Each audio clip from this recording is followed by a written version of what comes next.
This is Express Leads. Hey, welcome everyone. It's another Friday, which means that it's time for me to drop another episode of the Express Leads podcast. And today we're going to talk about 7 tips to make money online. And there are a billion ways to make money online. I sound like the guy from the Austin Powers movie. A billion. I get the little finger up. There's a billion ways to make money online, honestly. And but for people that are new or don't do a lot of that, it's helpful to have some guidance a little bit. So I'm hoping that I can give you a little bit of guidance here today and just talk about some low-hanging fruit and a little bit of more challenging things for those of you that might already have an audience. So let's jump right in. The number one way, which is one of my favorite ways to make money online, other than, of course, my online business, is to join affiliate programs. So for those of you that aren't familiar with it, an affiliate program is just a way that you can promote someone else's product and they give you a little money to do that. So there's a lot of big names out there, but just to name a few, people like Anthony Morrison, Franklin Hatchett, as well as some pretty good platforms like ClickBank, JVZoo, Muncheye.com. Muncheye is kind of a funny one. It's an offer aggregator in a way, if you want to think of it that way. But it just offers a bunch of different affiliate offers you can work with that are all timed so that you can jump on that train before anyone else starts promoting it. So it's a little interesting. But affiliate programs are, a way for you to jump in there and make money without even having a product. You use someone else's product. So I mentioned ClickBank, JVZoo, and Muncheye. You go to clickbank.com, sign up for a free account, fill out a few things so that they have your information so they can send you money, and you just pick a product based on different criteria. I won't go into all the criteria in this podcast. You can go out on YouTube and literally find hundreds of videos on, ClickBank for beginners. But basically, there's this thing called gravity in ClickBank and other factors you look at when you're trying to find something that maybe is a highly popular or converting product on ClickBank, and you promote that. And you promote it through your social media channels, your website, your email list, whatever it is that you have a connection to an audience with. And don't worry, if you don't have one, we're going to talk about that as well going forward. But that's what you do. You go out to ClickBank, JVZoo, Muncheye, you find those offers, you promote them, and a lot of times you end up getting recurring, not always, but you can find offers that give you recurring income. So someone, for instance, signs up for a product or service that you recommend, and they pay a monthly fee, and you get a recurring monthly percent of that. So you get paid monthly to get someone to sign up for something monthly, which is very cool. And one of the things I always tell people, it's always good to be upfront about affiliate relationships. I've mentioned that in my prior podcast. Not everything I recommend is something that I have an affiliate relationship with, but certain things are. Like I have a GetResponse account, I have a ClickFunnels account. I'm an affiliate for both of those, and I provide those links to people like my good listeners. But I also, and this is what I want to also caution people about when they talk about joining affiliate programs. I actually use the products that I promote. I don't just grab any product I see. I use the products. I get an idea about how they work. I do a lot of research on them. And if I like them, I'll promote them. There's far too many things out there that you wouldn't want to promote starting out of the gate as a newbie. So, and there's certain products that are great to promote. ClickFunnels is great. GetResponse is great. ActiveCampaign is great. A lot of those are awesome. But just a little word of caution there. But yeah, joining affiliate programs, you don't even have to have a product and you can make money. Which leads me into my second tip, which is build your email list. And I know that if you listen to my show, I probably sound like a broken record, but building your email list is so important. Once you have an audience that's separate from, everything that you quote unquote rent. So I think the way Russell Brunson, I call him my secret mentor, Russell. If you're listening, Russell, you're my secret mentor because he doesn't know that he's my mentor. So and I'm kind of like not on his radar at all. But I'm going to say that he's my secret mentor. So Russell Brunson, my secret mentor, often says that, I talk so much about him being my secret mentor, I forgot my point. But,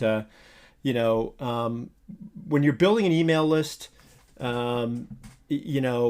what Russell always talks about is the idea that, you either own the traffic or you're renting the traffic, or, some other way of describing it, right? So when you have an email list, you own the traffic. It's your traffic. You can send offers to that. You can do anything you want, anytime you want, right? When you have traffic that you're getting from Facebook or ads or Google ads or solo ads, that is borrowed traffic, right? You're borrowing that traffic. The whole goal of solo ads, pay-per-click through Google or Facebook ads, and so on, is to build your email list so that you own the traffic that you respond. So anyways, building an email list is important. No matter what you do, you want to build an email list. Now, certainly you can have no email list and join an affiliate program right off the bat and end up having some success. But my suggestion is, even when you're in an affiliate program, is to always collect those emails. And I'm going to do a different podcast on that and talk more about that strategy of how you do that. But for today, I'm just going to say that quite simply, when you have an affiliate offer, you want to create a mechanism so that people opt into your mailing list, and then they're sent to either a bridge page, and then they're sent follow-up emails with details on the affiliate offer, or you send them after they opt in to a thank you page that then they can click a link and go to the affiliate page. So you never want to go, and that's something else I should mention, just affiliate promotion 101. You never want to create an affiliate relationship where you go right from a workflow where you go right from Facebook ad or Google ad straight to an affiliate page. First of all, that'll get you banned pretty quickly on Facebook. That's why you have things like opt-in pages and bridge pages, because they're between you and the affiliate program. You never want to go directly to them. They'll ban you immediately. And it has an added, plus that if you're sending people to an opt-in and they opt in to get more information about it, you can just send them a thank you and tell them they're going to receive an email, and they get an email almost immediately or within a minute with everything they need. And from that point on, you own that traffic. You send them stuff about those offers. And when you're working with something like ClickBank or JB0 or Muncheye, there's no shortage of good products you can promote.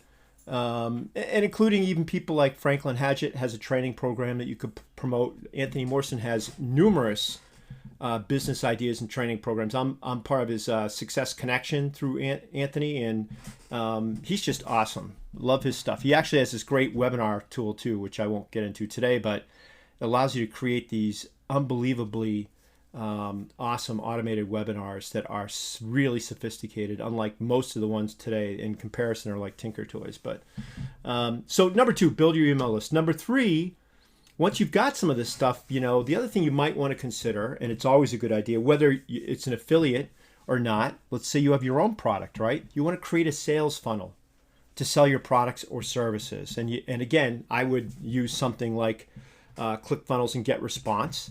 To ClickFunnels to create the landing page, because you can create a beautiful landing page quickly in ClickFunnels, and GetResponse to handle your email list. So people opt in, they're put on a certain list in GetResponse. GetResponse puts them into a 7-day email campaign, and your prospects start getting emails about your product or your service. If you're good at it, you would be sending out regular emails every week that are even outside of that, just to, keep yourself in front of your prospects or customers, as it may be, and move on from there. So a sales funnel is important for doing anything on the web. Number 4, so that was number 3, create a sales funnel. Number 4 is, offer advice on social media sites. So I know this sounds goofy, or you might be listening to this saying, especially if you're new to all this, you might be saying, oh yeah, like anyone's going to listen to me, right? It's really not true. They will listen to you. And the reason is that, and I'm in a networking group, and I talk to, 10 to 20 local area businesses in my city all the time, every week. And one of the things I tell them over and over again is everyone has an expertise, or we wouldn't have jobs. Everyone is an expert in what they do, which means that everyone has knowledge that they can share. So when you're going out to a social media site, and I'll give you some examples, you go out to Quora, you can go to YouTube, Facebook, Twitter, LinkedIn. So LinkedIn has LinkedIn groups. Facebook has Facebook groups where you can join those communities and answer questions on any number of different products. So if you're an expert in ClickFunnels, you go to Facebook, look up a ClickFunnels page. That's a community where people ask questions all the time, and just answer the questions. Don't be spammy, answer the questions. I usually will answer a question and say, if I can help out any more, let me know. Or send me a private message, and I'm glad to help if you need more help.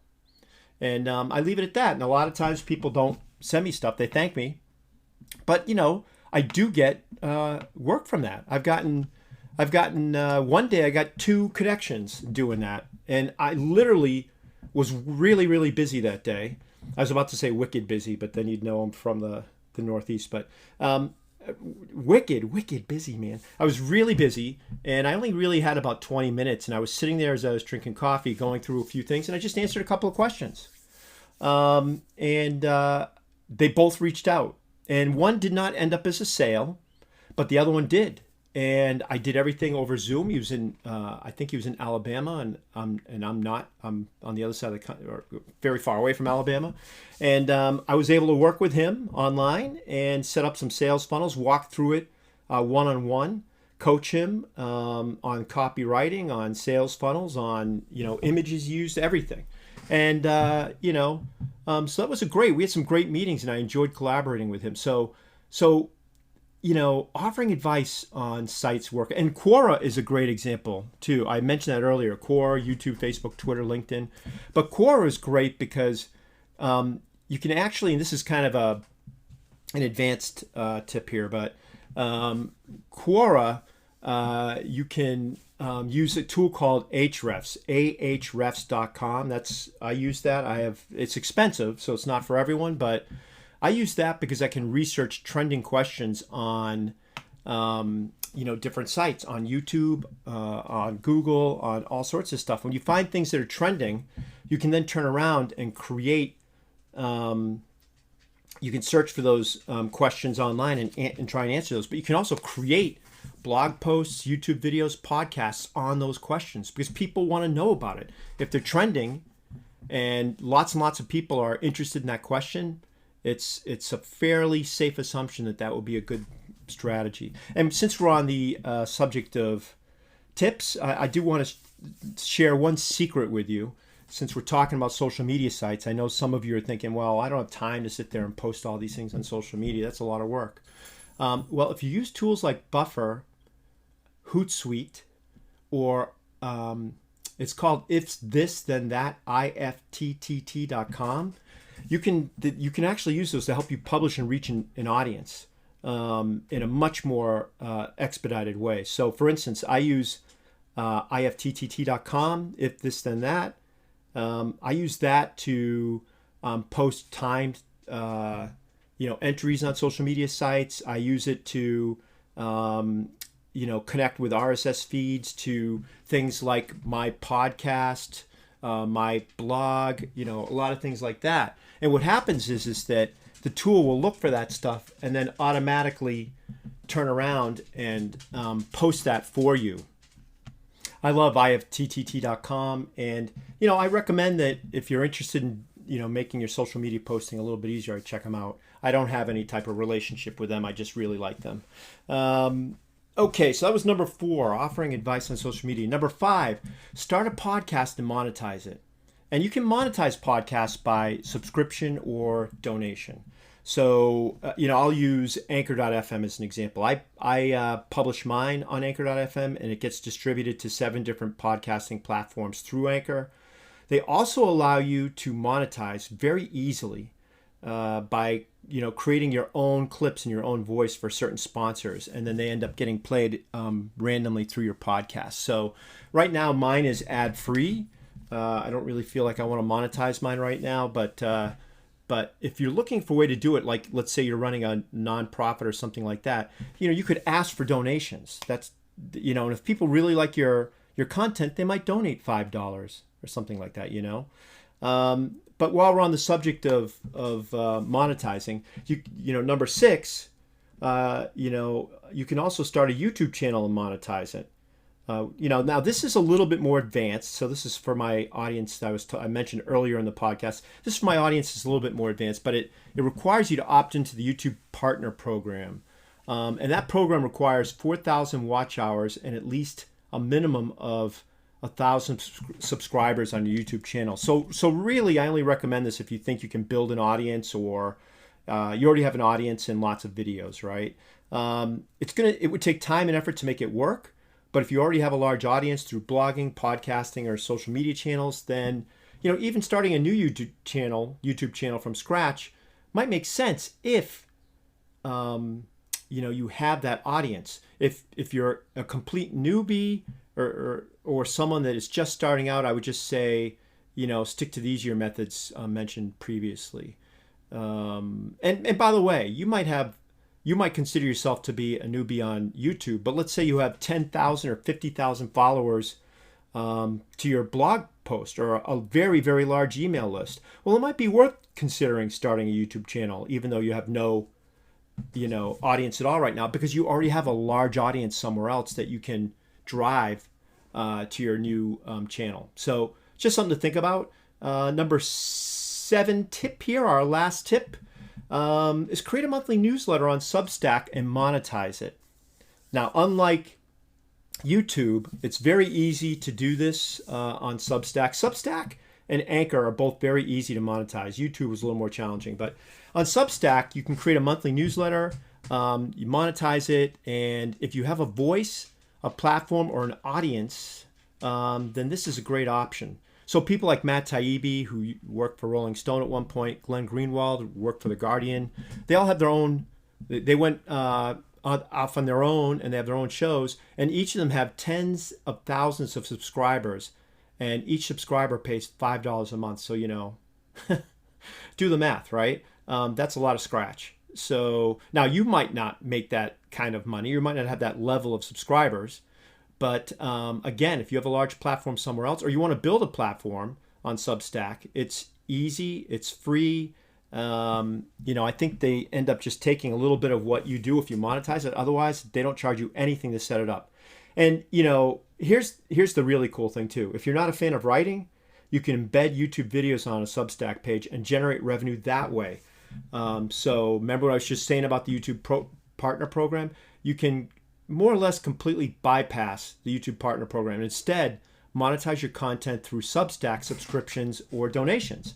So you can embed a YouTube video on your Substack page, just give a little 300 word or so lead into the video or description, and then people can watch your video. And it's just the link is just not publicly available on YouTube. So people won't see it, but they will see it if they pay for your Substack, and they can play it from there. So just a little tip on different ways. And again, there are so many ways to make money online. I didn't touch on a bunch of them. If you're talented, you make jewelry, your craft or your graphic design, and you design things for products, you can open up an Etsy store. If you are someone that maybe wants to drop ship products for your own business, or maybe that will be your business, is drop shipping products, you can go into things like Shopify and very easily set up things with tools like I'm trying to think of the tool I used. I did this for a client where I created a Shopify shop for them, and we used a plugin for Shopify that allowed you to go in and basically drop ship directly from them. So if someone orders something, you upload your logo, upload anything you want image-wise, and you can then put it on shirts, hoodies, mugs, water cups, anything you want, thermoses. And so that's another way to monetize. So there's lots of little ways like that to monetize and make money. So just a few different options I wanted to share with you today. Again, I will post links to the tools and everything I've talked about today in the description of the podcast. And as always, if you have any questions, you can always reach out to me at anchor.fm, to leave me a message, and be glad to post any comments you have on my next show. Or if I get enough comments, I'll just do a very brief podcast that addresses where I answer questions. So I hope you guys have a great Friday and a nice weekend. And until next time, thanks for tuning in, and look forward to talking again soon.